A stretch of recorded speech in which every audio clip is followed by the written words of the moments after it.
दोस्तों, आज शुरू करते हैं क्वेश्चन नंबर 26 से, पार्ट नंबर 7। सो देखो, क्वेश्चन नंबर 26 to 27 में एक ही कंडीशन अप्लाई नहीं, एक ही क्वेश्चन पर क्या कह रहा है कि के मान ज्ञात करने हैं ताकि जो प्रदत्त फलन है, प्रदत्त जो हमें गिवन होंगे फलन निर्दिष्ट बिंदु पर जो भी हमें ज्ञात है क्या है संतत हो। ठीक हो गया। तो देखो, देखते हैं क्वेश्चन नंबर 26। सो देखो, क्वेश्चन नंबर 26 जो कि हम गिवन है यहाँ पर फंक्शन, और यहाँ पर x = π/2 पर परिभाषित है। ठीक है, तो हमें पहले चेक करना है, वैसे होंगे तो संतत। ठीक है, तो क्योंकि क्या कह रहा है, निर्दिष्ट बिंदु पर संतत हो, चाहे बराबर हो या ना हो ना, LHL RHL, लेकिन हमें बराबर लेने हैं।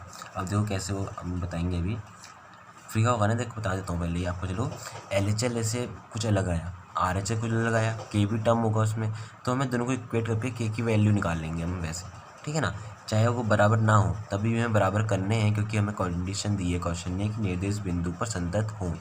ठीक है, चलो स्टार्ट करते हैं, वैसे आपको समझ में आएगा। तो देखो, पहले हम फंक्शन पे निकाल लेते हैं। देखो, अगर हम x = π/2 पर ले रहे हैं तो f(x) क्या लेंगे। देखो तब देखो यहाँ पर देखो गिवन है x = π/2 पर जो हमें लेना है वो 3 लेना है।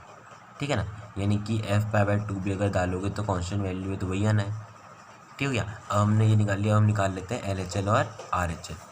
ठीक है, तो यहाँ पर हम पहले निकाल लेते हैं LHL, जिसे हम लेफ्ट हैंड लिमिट भी कहते हैं। तो π/2 नेगेटिव आ जाएगा यहाँ पर, और यहाँ पर f(x) लिखते हैं = limit x tending to π/2 negative. यहाँ पर देखो, जब π/2 से कम होगा, अगर π/2 के बराबर ना हो तो याल लेनी है, π/2 है तो याला, यानी कि π/2 के बराबर नहीं है ना ये, तो हम लेंगे ये वाला function k cos x over पाई - 2x। ठीक है, अब देखो सेकेंड स्टेप आप पे देखो क्या करते हैं, h टेंड टू 0 कर देते हैं हम, है ना, कर दिया हमने, और साथ ही साथ क्या करते हैं, x की वैल्यू भी डालते हैं। देखो x की वैल्यू क्या होती है, मैंने बताया था आपको, टेंड्स के आगे जो भी लिखा है उसको लिख दो, जैसे π/2 माइनस है वो लिख दो आप, और लास्ट में लगा दो h। ठीक है ना, ये होती है, यानी कि पाई माइनस नीचे भी ऐसे ही करो आप, π/2 माइनस h। अब देखो यहाँ पर इसको लिमिट डालनी नहीं है, पहले इसको सॉल्व करना है।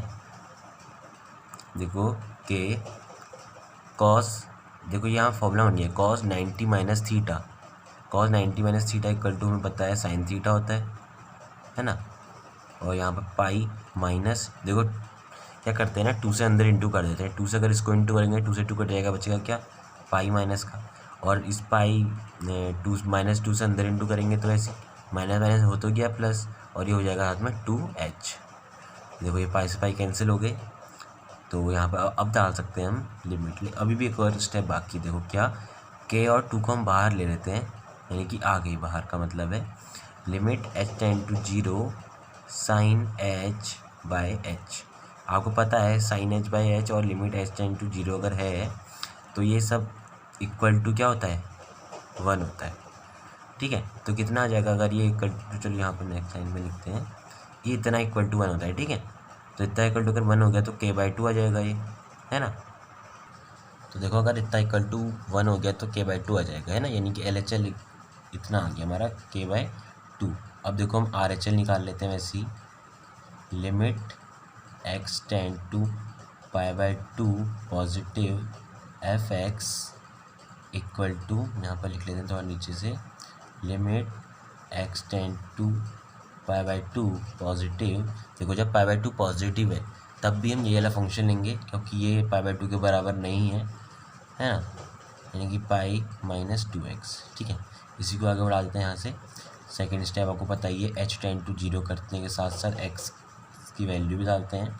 तो यहाँ पे देखो x की वैल्यू क्या हो जाएगी, बिल्कुल ऊपर आले की तरह, ऊपर माइनस था, ऊपर बस यहाँ पर माइनस था, यहाँ पर प्लस हो जाएगा, x + h हो जाएगा, और यहाँ पर क्या हो जाएगा, पाई - 2x + h। ठीक है, वैसे यहाँ पर इसको सब सॉल्व कर लेते हैं। देखो लिमिट h टेंड टू 0 अभी ऐसे ही रखते हैं, अंदर सॉल्व करोगे देखो k 90, देखो सॉरी 90 कह रहा हूँ मैं, यहाँ पर देखो एक मिस्टेक हो रखी है, वो क्या ना, देखो एक मिस्टेक क्या हुई, यहाँ पर x की जगह यहाँ π/2 रखना था, मैंने गलती से x ही रखा है, तो यहाँ π/2, यहाँ π/2, दोनों जगह π/2 हो जाएगा। देखो cos 90 + theta, cos 90 plus theta equal to sine theta होता है, वो भी माइनस का होता है, तो माइनस यहाँ आगे लिख देते हैं और साइन थीटा। अब वो इसलिए होता है क्योंकि कॉस सेकंड क्वाड्रेंट में क्या होता है, नेगेटिव होता है। अब देखो नीचे पाई -2 से दोनों को इंटू कर दो, -2 से पाई/2 का इंटू करोगे तो आएगा क्या, माइनस का पाई, उसको करोगे तो माइनस का 2h। ठीक है, पाई से पाई कैंसिल हो गया। अब देखो यहाँ पर एक और स्टेप, माइनस के बाहर ले लेते हैं और नीचे से बाहर -2 बाहर ले लेते हैं, बिल्कुल ऊपर वाले की बन गया, ऊपर वाले की तरह बन गया। देखो लिमिट साइन, जो यहाँ पर लिखा नहीं मैंने, h tend to 0 sine h/h, minus से minus cancel, k/2 sine h/h, limit h tend to 0, यहाँ पे लिखना भूल गया इतना। अब देखो ये आ गया k/2, क्योंकि इतना इक्वल टू तो हमारा क्या होता है, 1 होता है ना, तो ये भी k/2। देखो LHS और RHS हमारे पास बराबर है, लेकिन f/2 बराबर नहीं है ना, वो 3 है, लेकिन हमें बराबर लेने हैं। अब देखो संतत फलन के लिए कंडीशन क्या होती है, देखो यहाँ पर आपको लिखना है, यदि फलन संतत है तो यहाँ पर हम लिख सकते हैं ना, f π/2 equal to LHL and equal to RHL। ठीक है, देखो π/2 में क्या निकला 3, LHL का निकला k/2 और ये भी k/2 ये निकला। अब इन दोनों को ले लो एक बार आप, बस k इक्वल टू, अगर इन दोनों को लिया k/2 इक्वल टू 3, तो यहाँ से k इक्वल टू कितना निकल गया, 6 निकल गया। बस हमें k की वैल्यू याद करनी थी, हमने कर ली। तो देखो क्वेश्चन नंबर 27 क्या कह रहा है, ये भी वही ऐसे कहेगा क्या, क्योंकि 26-29 एक कंडीशन है, यहाँ पे x इक्वल टू 2 है, k की वैल्यू निकालनी है। बस पहले हम देखो fx निकाल लेते हैं, x इक्वल टू 2 के लिए fx क्या लेंगे हम, देखो kx², देखो यहाँ पे इक्वल टू भी है ना, तो हमने ले लिया kx²। बस f इक्वल टू 2 के लिए क्या हो जाएगा, फिर k, x की वैल्यू डाल दो, यहाँ पे 2 की वैल्यू डाल देते हैं, x की जगह में हमने डाल दी, तो ये कितना हो जाएगा 4k, 2 जब 4 हो जाएगा ना, और k यहाँ किस मल्टीपल में है ही। ठीक है, तो ये 4k हो गया। अब हम निकाल लेते हैं LHL, यानी कि लेफ्ट हैंड लिमिट निकाल लेते हैं, limit x tend to 2 negative fx equal to limit x tend to 2 negative, देखो 2 से कम के लिए कौन सा लेना है, kx² वाला ले लिया हमने, यानी कि सेकेंड स्टेप क्या था, h की वैल्यू टेंड करनी है 0 के, कर दी, के x की वैल्यू डालनी है 2 माइनस, क्योंकि टेंड से आगे 2 माइनस है, साथ में लगा देना लास्ट में h। ठीक हो गया, 2 माइनस h हो गया। अब देखो थर्ड में क्या डालना है, h की वैल्यू डाल दी हमने, है ना, के 2 माइनस 0, यानी कि कितना हो जाएगा, ये भी 4 क्या जाएगा, है ना। अब देखो यहीं पे निकाल लेते हैं RHL, क्योंकि लेफ्ट हैंड लिमिट में निकाल ली है। देखो RHL निकाल लेते हैं, limit x tend to 2 positive fx equal to limit x tend to 2 positive, देखो जब 2 से बड़ा है तो क्या लेना है 3, यहाँ पर सीधे से निकल गया 3। ठीक है, क्योंकि कांस्टेंट टर्म था। अब देखो आप यहाँ पर लिखोगे पहले, यदि फलन संतत है, तो देखो f2 equal to LHL equal to RHL होगा, है ना। तो अब यहाँ पर देखो जो काम के आपके पास, एक तो ये LHL इक्वल टू RHL लिख दो आप पहले, यहाँ पर ऐसा करो, ऊपर तो हमने सबकी वैल्यू डाली थी, इतना लेकर 4k इक्वल टू 3, तो k इक्वल टू हो जाएगा 3/4। ठीक हो गया, ये आ गया क्वेश्चन नंबर 27 का आंसर। सो देखो क्वेश्चन नंबर 28 में x इक्वल टू पाई पर निकालना है, तो fx का लेंगे x इक्वल टू पाई के लिए। देखो यहाँ पे देखो लेस देन इक्वल देन भी है, यानी कि kx+1 वाला ले लेते हैं, तो f पाई कितना निकल जाएगा, k पाई, x की जगह पाई लगा देंगे, k पाई+1। ठीक है ना, यहाँ से देखो LHL डाल लेते हैं, LHL निकालते हैं, limit x tend to pi negative fx equal to limit x tend to pi negative, pi से कम के लिए कौन सा लेना है, x जो है पाई से कम अगर होगा तो kx+1 लेना है हमें। ठीक है, इसी के आगे देखो यहाँ पर कंटिन्यू कर देते हैं इसको, equal to limit h tend to 0, second step यही होता है हमारा, के x की जगह क्या डालेंगे, उसकी वैल्यू, यानी कि पाई -h+1, थर्ड स्टेप क्या होता है, एच की वैल्यू डाल देते हैं, यानी कि के पाई माइनस 0 + 1, यानी कि ये कितना जाएगा, के पाई + 1। ठीक हो गया। अब देखो उसका RHL निकाल दिया था हमने। देखो limit x tend to pi positive होता है f(x) equal to limit x tend to pi positive. अब देखो पाई से जब बड़ा होगा तो कौन सा लेंगे, cos x लेंगे। देखो मैं कंडीशन गिवन है पूरी cos x लेंगे, cos x में ले लिया। सेकेंड स्टेप होता है h टेंड टू 0 और साथ में x की वैल्यू यानी कि पाई + h। ठीक हो गया। अब देखो क्या करेंगे, थर्ड स्टेप में h की वैल्यू डाल देते हैं। चलो हाँ ठीक है, ये लिखते भी नहीं है, लेकिन उससे पहले आप देखो यहाँ पर h की वैल्यू डालने से पहले आप ये देखो cos 180 + थीटा, cos 180 + थीटा की इक्वल टू कितना होता है, माइनस का cos थीटा, है ना, ये तो होता है। तो यहाँ पर डाल दिया और आगे से भी इसमें लिमिट ऐसी रहेगी अभी, लिमिट h टेंड टू 0। ठीक है। अब हम क्या करने वाले हैं, माइनस को बाहर ले लेते हैं, limit h tend to 0 cos h, है ना। अब देखो यहाँ पे h की जगह 0 डाल दो, cos 0 कितना होता है, 1। तो देखो RHL कितना आ गया, माइनस का 1। ठीक है। और LHL हमारे पास है k पाई + 1 और f पाई भी k पाई + 1, यानी कि इन दोनों को लेके फ़ायदा तो नहीं है, लेकिन इसको और इसको लेके फ़ायदा है। ठीक है। इन दोनों को इक्वलेट करते हैं और निकालते हैं k की वैल्यू। देखो मैंने लिख दिया यहाँ पर, यदि फलन क्या है, संतत है, तो f pi equal to LHL equal to RHL होगा। हमने LHL और RHL को ले लिया। ठीक है। यानी कि k पाई + 1 है LHL और RHL क्या है, माइनस का 1। तो k पाई इक्वल टू कितना हो जाएगा, माइनस का 2, k इक्वल टू जाएगा माइनस का 2/पाई, है ना, यही तो होगा, माइनस का 2/पाई। ये हमारा क्या आ गया, आंसर। देखो क्वेश्चन 29 x इक्वल टू 5 पर देखते हैं हम। तो यहाँ पे देखो x क्या लेंगे, x इक्वल टू 5 के लिए देखो यहाँ पे <5 यानी कि kx + 1। अब देखो f पाइप निकाल लेते हैं, f 5 हो जाएगा हमारे पास इतना, है ना। देखो x के लिए डाल दी इतना। अब देखो इसमें निकाल लेते हैं LHL, यानी कि लेफ्ट हैंड लिमिट निकाल लेते हैं, 5 negative fx equal to limit x tend to 5 negative. देखो 5 कम के लिए क्या लेना है, kx + 1 लेना है, यानी कि लिमिट h टेंड टू 0 हम अगर कर दें, और x की वैल्यू क्या होती है जो टेंड्स के आगे, यानी कि 5 माइनस लास्ट में लगाना होता है h, लगा दिया। थर्ड स्टेप k h की वैल्यू डाल दो, यानी कि 0 डाल दिया h की जगह, तो कितना हो जाएगा, 5k + 1। ठीक हो गया। अब देखो यहाँ पर RHL निकाल लेते हैं। देखो limit x tend to 5 positive होता है RHL के लिए, fx equal to limit x tend 5 positive. देखो 5 से जब बड़ा होगा, यानी कि 3x - 5 लेंगे, 3x - 5 रख दिया। सेकंड स्टेप h की वैल्यू डालते हैं, 0 कर दी h की वैल्यू, और डालते हैं x की वैल्यू, तो क्या हो जाएगी, 5 प्लस लास्ट में लगाना होता है h, हमने लगा दिया।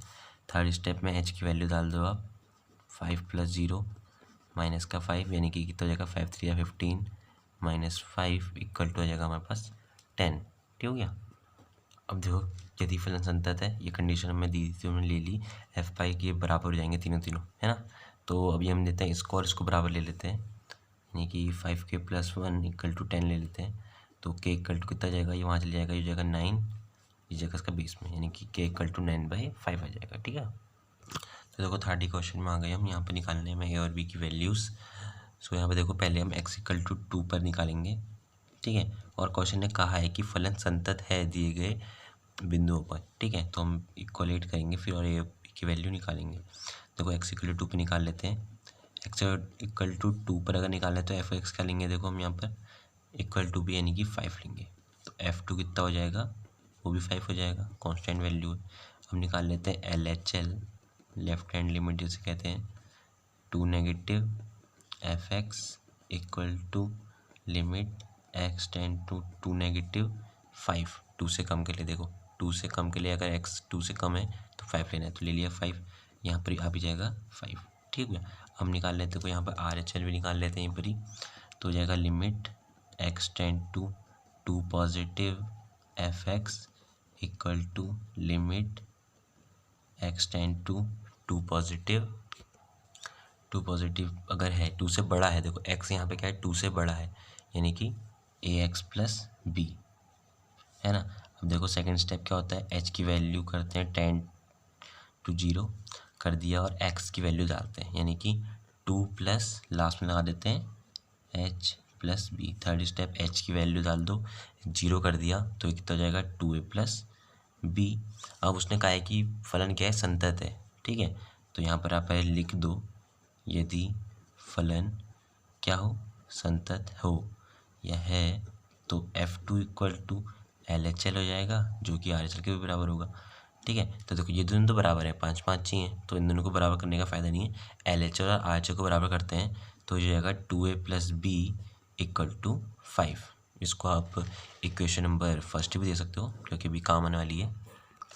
अब देखो सेकंड क्या है हमारे पास, देखो दूसरा चीज़ क्या है, देखो एक तो 2 पर बात चल रही थी, एक चल रही थी 10 पर बात, ठीक है। तो अब निकालेंगे x इक्वल टू 10 पर, तो fx क्या लेंगे, देखो x इक्वल टू 10 पर, देखो x क्या है, 10 से बड़ा भी और इक्वलेट भी है, तो यहाँ पर उसके लिए 21 लेंगे, तो f10 भी आ जाएगा हमारे पास कितना 21, सॉरी 20 बोल देता था मैंने। अब देखो इसमें निकाल लेते हैं LHL, लेफ्ट हैंड लिमिट, ठीक है, x tend to 10 negative fx equal to limit x tend to 10 negative. देखो 10 से कम के लिए क्या लेना है, देखो 10 से अगर कम होगा x तो हमें लेना है ax प्लस बी, ठीक है ना। तो यहाँ पर लिख लेते हैं ax plus B. Second step आपको पता ही है, h टेंड टू 0 करते हैं, x की वैल्यू डालते हैं, 10 माइनस हो जाएगा, लगा देंगे h plus B. Third step h की वैल्यू डालते हैं, तो ये हो जाएगा 0, तो ये कितना जाएगा 10a प्लस बी, ठीक हो गया, ये जाएगा। अब निकाल लेते हैं इसी में RHL भी निकाल लेते हैं। देखो RHL क्या हो जाएगा, देखो limit x tend to 10 positive fx limit x tend to 10 positive, देखो सॉरी 10 पॉजिटिव के लिए क्या लेने वाले हैं, देखो 10 पॉजिटिव यानी 10 से बड़ा अगर x है तो लेने वाले हैं 21, तो यहाँ पर निकलेंगे 21, तो जो पूरा फंक्शन भी निकल जाएगा, RHL 21 निकल जाएगा। अब यहाँ पर आप दोबारा से लिखो, यदि फलन संतत है तो F10 LHL और RHL आपस में बराबर होंगे। अब देखो F10 और RHL को बराबर करने का फ़ायदा नहीं है क्योंकि 21 तो क्या करते हैं LHL और RHL को बराबर करते हैं यहाँ पर भी, यानी कि 10a plus B equal to 21। ये इक्वेशन नंबर 2 हो गई है। अब देखो इक्वेशन नंबर ये है, एक इक्वेशन ये है, इन दोनों को आपस में सॉल्व करते हैं, यानी कि दोनों को नेगेटिव करते हैं, दोनों को माइनस कर देते हैं।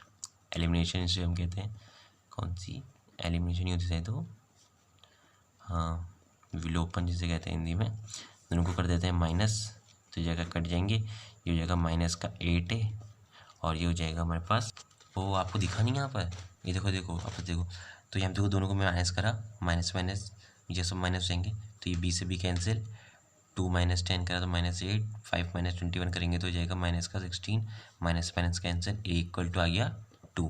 अब a इक्वल टू 2 जो है कोई सी भी इक्वेशन में रख सकते हो आप, फर्स्ट में रख देते हैं, देखो यहाँ पर फर्स्ट वाली थी a इक्वल टू 2 रख रहे हैं हम, ठीक है।